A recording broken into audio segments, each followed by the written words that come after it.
Good day, Board of Directors, elected committees, specially invited guests, staff and members.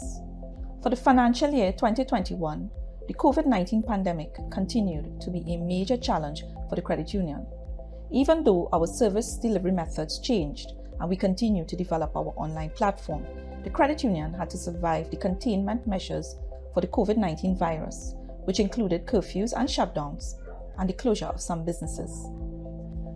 Whilst more than half of our members are employed with the University of the West Indies, their spouses and in some instances, family members who contributed to supporting the household found themselves without jobs. This affected our loan portfolio in the first 2 quarters of the year, and hence our income only improving in the last 2 quarters due to the lifting of restrictions and opening up of businesses previously closed. In spite of these challenges, the credit union achieved a surplus of 11.8 million and as a result declared a dividend of 3.2%. The objective of this presentation is to 1. Summarize the financial statements. 2. Highlight the relevant PERLS ratios. 3. Share with you the dividend declared for 2021. I will now hand you over to the Finance Manager to give a more detailed analysis on the credit union's financial performance for 2021. Good day, Board of Directors, elected committees, specially invited guests, staff and members. The credit union achieved a surplus of 11.8 million in 2021, a 1.4 million or 10.6% decrease in total income when compared with the surplus of 13.2 million in 2020. Operating revenue realized was 21.6 million, a 2.1 million or 8.7% decrease as compared with 2020.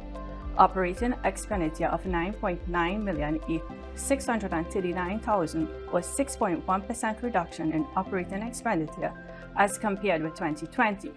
Other comprehensive income of 16.8 million was made up of revaluation gains on both investment and the 118 Eastern Main Road property, which resulted in a 3.5 million or 25.8% increase over 2020, 13.4 million.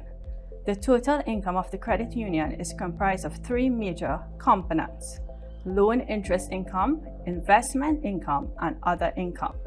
Despite all of the credit union's effort to diversify the loan portfolio and offer loan sales, loan interest income realized in 2021 was 17.6 million, a decrease of 8.6% over 2020's 19.3 million.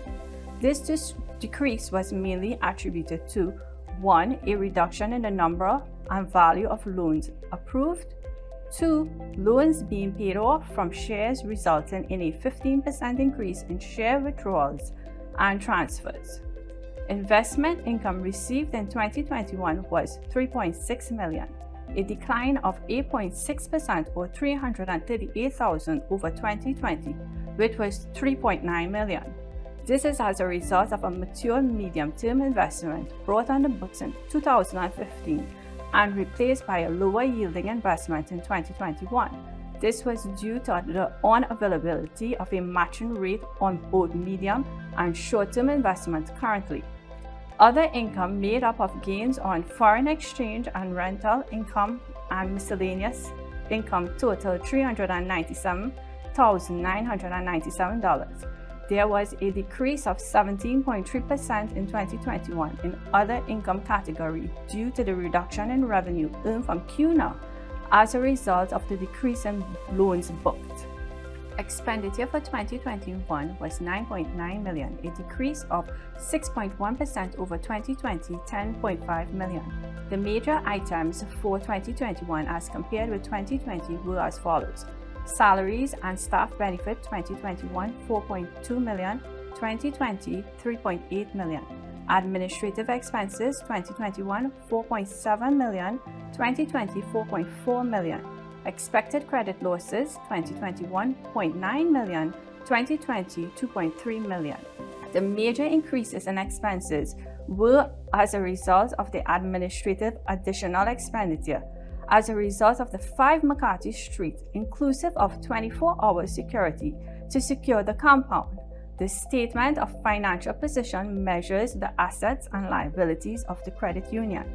As at the end of 2021, there was an increase in investments of 5.46% between 2020 and 2021, moving from $80.6 million in 2020 to $85 million in 2021.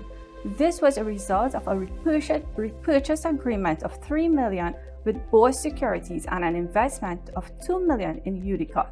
Loans to members after allowances for expected credit losses declined by $4.6 million or 3.32% between 2021 and 2020.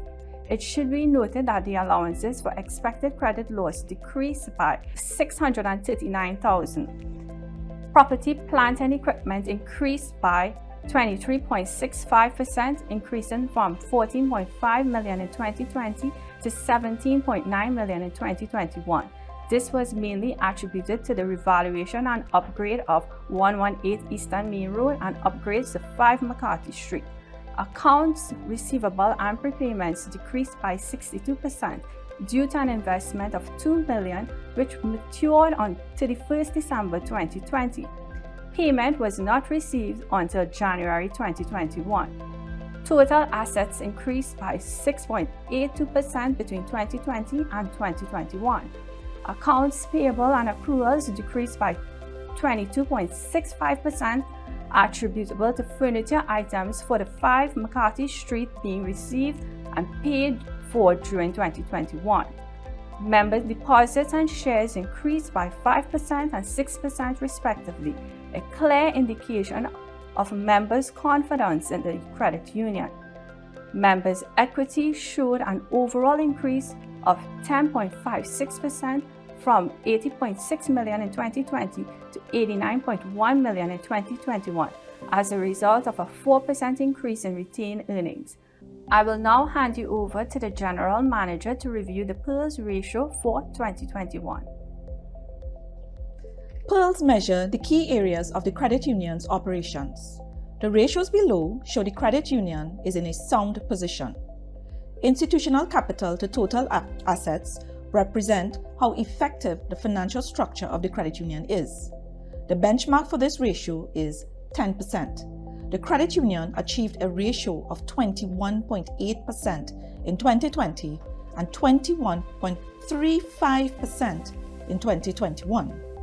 Net loans to total assets is, however, below the benchmark of 70-80%, representing 38.8% in 2021 and 49.2% in 2020.